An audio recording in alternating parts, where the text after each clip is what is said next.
Hello guys, Chandrayaan-3 அப்டேட்டில் நம்ம இன்றைக்கி என்ன பார்க்க போகிறோம் அப்படின்னு பார்த்தீங்கன்னா, Chandrayaan-3 கிட்டத்தட்ட 3 நெருங்கிருச்சு அப்படின்னு தான் சொல்லணும்.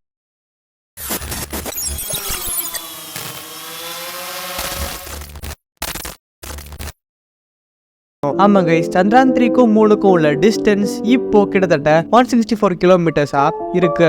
மேனுவர் இதுக்கு ரொம்பவுமே ஹெல்ப் பண்ணி எர்த் ஆர்பிட் இருந்து 3 ஆர்பிட்டை கிட்டத்தட்ட படிப்படியா 5 ஆர்பிட்டை சுத்தி இப்போ 160 கிலோமீட்டர்ஸ்ல வந்து நிறுத்தி இருக்கு. சரியா, நீங்க இந்த மிஷின் லேண்ட் ஆகிறதுக்கு எவ்வளவு ஆர்வமா காத்துட்டு இருக்கீங்க அப்படிங்கறத மறக்காம கமெண்ட் பாக்ஸ்ல கமெண்ட் பண்ணுங்க. ஆகஸ்ட் 17 இல்ல 18 இந்த மேனுவர் பிரிஞ்சு இப்போ 3 நோக்கி தரையிறங்குறது லேண்டரா தான் இருக்கும். நம்ம Chandrayaan-2ல கிட்டத்தட்ட கடைசி நிமிஷம் வரைக்கும் போராடிட்டு இருந்தோம். அந்த லேண்டர் கரெக்டா சாஃப்ட் லேண்ட் பண்ணிரும் மூனோட சவுத் போல்லன்னு. பட் அந்த மிஸ்டேக்ஸ் எல்லாம் நம்ம இஸ்ரோ சயின்டிஸ்ட் படிச்சு இந்த தடவை கொஞ்சம் பெரிய ஸ்பேஸ் கொடுத்திருக்காங்க. கிட்டத்தட்ட அந்த லேண்டரோட வெயிட்டே 110க்கும் மேல வருமா. அந்த லேண்டர் தரையிறங்கினதுக்கு அப்புறமா அந்த லேண்டர்ல இருந்து Chandrayaan-2ல பிளான் பண்ண மாதிரியே ஒரு ரோவர் வெளியே வரும். இது மட்டும் சக்சஸா அமைஞ்சிருச்சு அப்படின்னா இந்தியா மூனோட ரிசர்ச்ல ரொம்பவுமே பெரிய பங்கை வதிக்கும். இதுக்கு நடுவுல லூனா 25 என்னாச்சு அப்படின்னு நீங்க கேட்டீங்கன்னா, லூனா 25 கிட்டத்தட்ட சந்திரயான் இறங்குற டைம்ல தான் லேண்ட் ஆகும் அப்படின்னு சொல்லியிருந்தோம். பட் அவங்க என்ன பிளான் பண்ணிருக்காங்கன்னா, 2 நாள் அட்வான்ஸாவே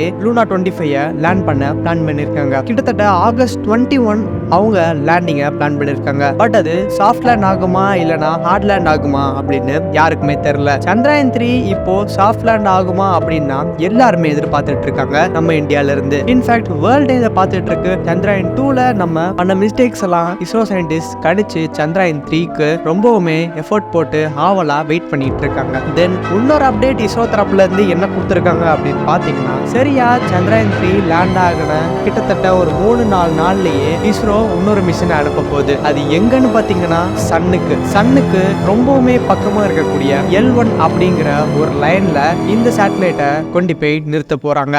அது எதுக்குன்னு பாத்தீங்கன்னா, சன்னை ரொம்பவுமே அக்யூரேட்டா ஆராயிருக்கு தான் இந்த மிஷினை அவங்க பண்றாங்க. இன்ஃபேக்ட் சன்னில இருந்து வரக்கூடிய காந்த புயல் இந்த மாதிரி இதை முன்னாடியே கணிச்சா உலகத்துல இருக்க எல்லா மேக்னெட்டிக் ஃபீல்ட்ல இயங்கக்கூடிய விஷயங்கள், அதாவது இன்டர்நெட், நம்ம செல்போன்ஸ், டவர்ஸ் எதுவுமே பாதிக்காத அளவுக்கு இந்த சேட்டலைட் முன்கூட்டியே நமக்கு தெரிவிக்கும் அப்படின்னு நோக்கத்தோட தான் இந்த மிஷினை அவங்க சன்னுக்கு அனுப்புறாங்க. இப்போ நம்ம இந்தியால எல்லாத்தோட பிரேயரும் என்னவா இருக்கு அப்படின்னு பாத்தீங்கன்னா, Chandrayaan-3 கண்டிப்பா லேண்ட் ஆகி இந்தியாவுக்கு ஒரு பெருமை சேர்க்கணும். இந்த லேண்டிங் எதுக்கு இவ்வளவு முக்கியமா இருக்கு அப்படின்னு பாத்தீங்கன்னா, Chandrayaan-1 தான் மூணுல தண்ணி இருக்கு அப்படின்னு சொல்லுச்சு. அது கிட்டத்தட்ட பில்லியன் வருஷத்துக்கு முன்னாடி உலகம் ஃபார்ம் ஆனதுக்கு இருக்கிற தண்ணியும் அதுவும் ரொம்பவுமே சிமிலரா இருக்கக்கூடிய தண்ணி, அதுவும் ஃப்ரோசன் ஃபார்ம்ல இருக்கு. இந்த தண்ணியை Chandrayaan-3 ஆராய்ஞ்சிருச்சு அப்படின்னா இதுல இருந்து நம்ம பல விஷயங்களை கத்துக்கலாம். அதாவது லைஃப் ஃபார்ம்ஸ், இந்த உயிரினங்கள், அதாவது நம்ம எப்படி வந்தோம், நமக்கு முன்னாடி இருக்க உயிரினங்கள்லாம் எப்படி வந்துச்சு, எவாலுவேஷன்லாம் எப்படி நடந்துச்சு அப்படின்னு ரொம்பவுமே துல்லியமா கவனிக்கலாம். இன்ஃபேக்ட் வழக்கத்துக்கு முன்னாடி என்ன இருந்துச்சு, வேற யூனிவர்ஸ் இல்லனா